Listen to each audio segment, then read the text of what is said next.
Did Nephi drive away the Spirit of the Lord? Let's talk about that. Some contend that in Nephi's vision in 1 Nephi 11, the reason that the Spirit of the Lord left Nephi is because Nephi asked to know the interpretation of the tree when he should have asked to taste the fruit of the tree.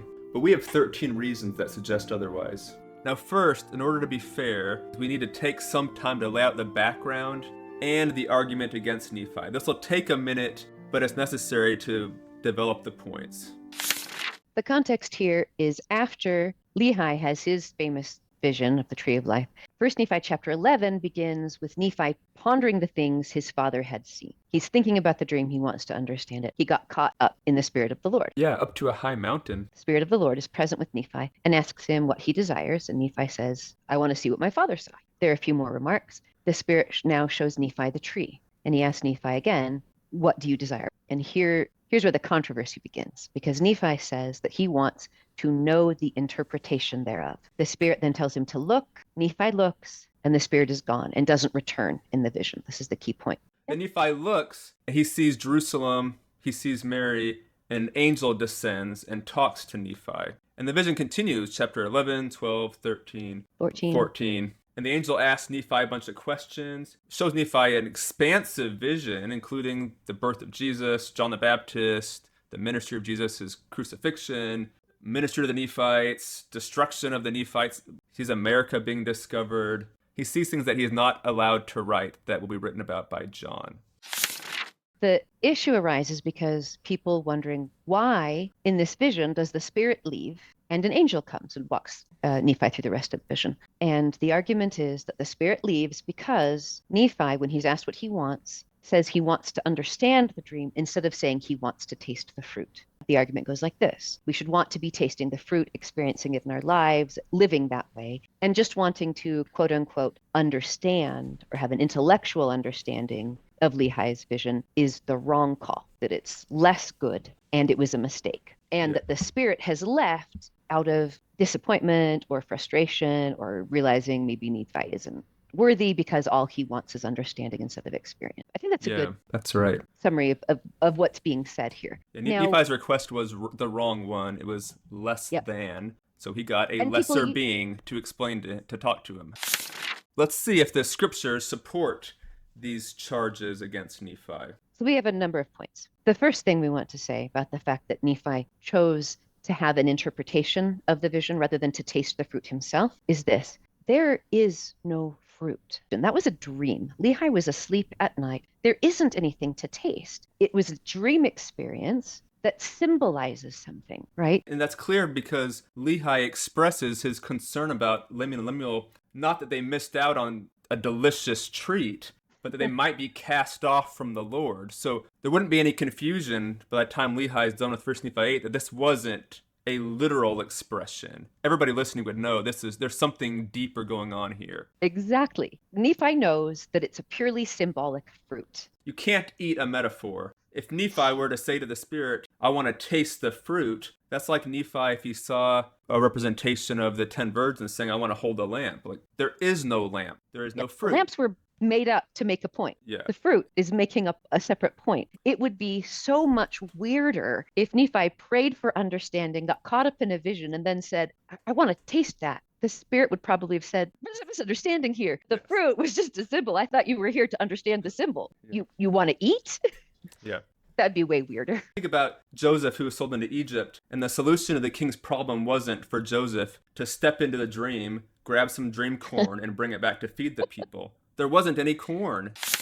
And, relatedly, because it was symbolic, you can look at Nephi's life. He had partaken of metaphorical fruit. He'd already been visited of the Lord after he cried unto him. Then he was led by the Spirit to get the brass plates. This man is close to the Lord. Yeah. He is obedient.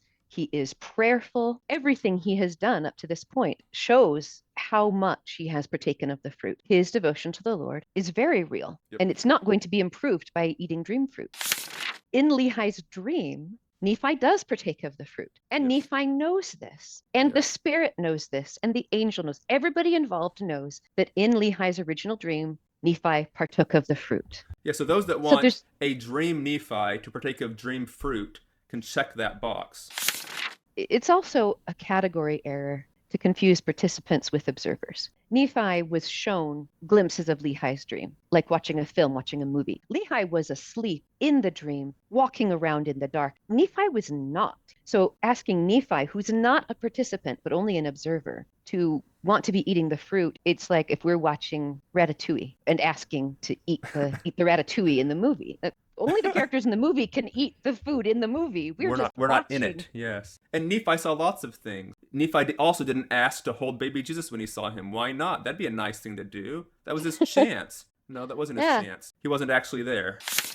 Maybe this should have been first, but to be clear, the scriptures don't tell us why the Spirit of the Lord left. So any explanation about this is speculative, and some have taught this theory as though it is definitive. The scripture does not say. Not at all.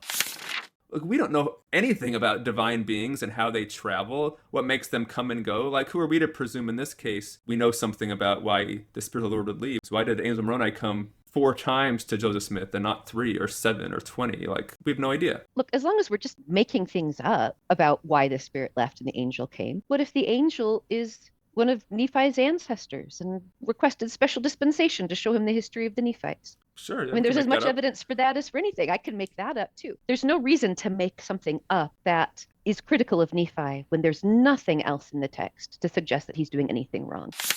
Yeah. On the contrary, Nephi is in the middle of having one of the most profound visions we know of in any recorded scripture. We're supposed to believe this is something less than what the Lord had in mind for Nephi. This is his punishment. This is plan B. Yeah, this is his punishment. Yeah, just one of the greatest we'll ever give to human beings in the history of Earth. Part of the theory is contrasting Lehi's approach with Nephi's approach. Lehi tasted the fruit, Nephi didn't. It's experience versus understanding. And to my knowledge, those that espouse this theory have never acknowledged or let alone tried to explain the fact that there was also a divine being in Lehi's experience that seems to have disappeared. So you don't get to just shrug your shoulders when it happens to Lehi and then invent something derogatory, no less, when it happens to Nephi. Either they both get besmirched, or better, I would say, they both get a shoulder shrug. We see something similar in John the Revelator's experience, where he communicates with multiple heavenly beings, starting in chapter 1 with a voice identifying himself as Alpha and Omega, the first and the last. But then in chapter 5, it's one of the 24 elders that speaks to John. In chapter 6, each of the 4 beasts speaks to John as seals are opened, come and see. Then in chapter 10, John receives instruction from the voice which I heard from heaven, and then gets instruction from another angel. In chapter 17, one of the 7 angels that has the 7 vials speaks with John and shows him events concerning the great whore. Then in chapter 21, he that sat upon the throne speaks to John, followed again by one of the 7 angels, and shows him several sacred events. Woo! So, either John offended heavenly being after heavenly being after heavenly being, or God has his reasons for which divine being says what. I'm going to stick with the latter.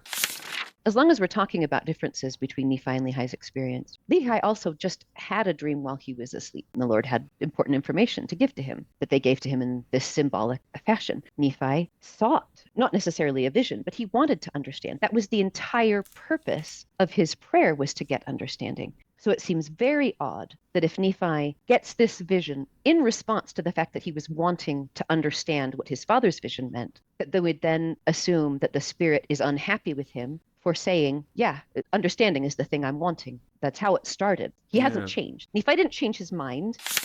In general, we should all be careful about other people's spiritual experiences. I don't go up to somebody after a sacrament meeting talk and say, well, I can appreciate why that spiritual experience meant so much to you, but if it were me, I would have done this instead. That's not fair to that person. I don't know their heart. I don't know the situation. I suppose it's easy on the one hand to say, boy, had I been the brother of Jared, I would have asked for this instead. But really, I've never seen an angel, so who am I? It's certainly not to second guess prophets who are reporting on their spiritual experiences. Yeah. We've been counseled by our modern leaders over and over again that we should pray for greater understanding of the scriptures. I'm not aware of any counsel that we should pray to re-experience things that happen in the scriptures, that we should try to have the same dreams as opposed to understand them. If you've had a teaching calling in the church, you might have had an occasion to teach Revelation or Daniel or another visionary account. And part of the upshot of this argument is that if you haven't been praying to relive it, you've been wrong. Maybe that's the case, but I haven't seen anybody teach that. And I'm going to go out on a limb and say those that are critiquing Nephi can't share with us how Lehi's dream was when they experienced it. I've certainly never thought to do that. There is an assertion in this critical argument that experience is always better than understanding. Or at least in this case, it's better. Or at least in this case, that experience would be better.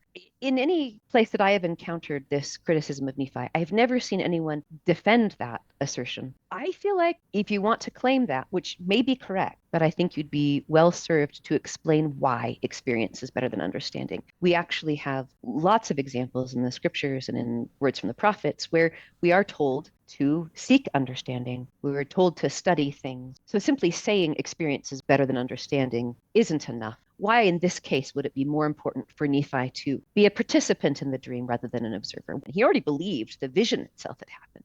It's not obvious how Nephi would have been better off if he had experienced it himself. Having two people have exactly the same experience wouldn't have helped us at all. And yet, because Nephi prayed and asked for understanding, we now have, how many chapters is it? Like 11 to 14? Yeah. Explaining all of these things, which then we wouldn't know how important Lehi's dream is. We'd still be debating, what does the tree represent? What is that building?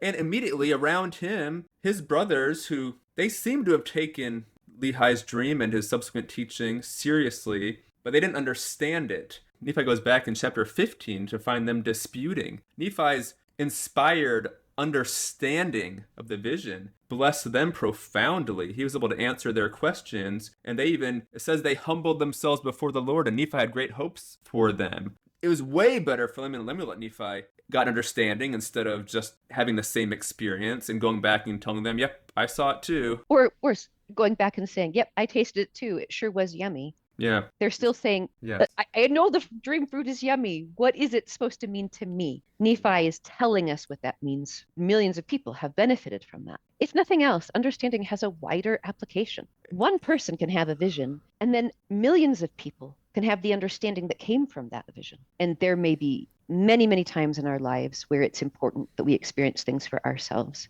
And I agree with that, but I don't think this story is an example of that happening. You know, as we've gone through this, we really want to be fair to the original argument. In fact, a lot of the time in our podcast, we come across things that we don't agree with. You know, sometimes in talking about it, we discover that there really is a point. We try to be really fair and give their argument the best opportunity it has. And I think this is a case of that. Maybe the best thing would have been for Nephi to ask for both. Maybe that's an argument you could make, you know, and embrace both sides of what we're talking about. But even that is really hard to argue for because it still has Nephi asking to taste fruit that he knows is metaphorical. Did Nephi drive away the Spirit of the Lord? No, this speculative theory seems not at all to be supported by the scriptures and doesn't even seem to really make sense. We have made 13 different arguments to show this. We won't recap them all here, but they are briefly summarized on the screen. Among the points are that awake Nephi cannot partake of dream fruit. Nephi had partaken of the fruit in Lehi's dream, and more importantly, Nephi had partaken of the fruit symbolically. There's no indication that Nephi did anything that he needed to apologize for, and there's no reason for us to be criticizing him for it. We hope this helps you come unto Jesus Christ by studying the scriptures and sustaining and following his prophets.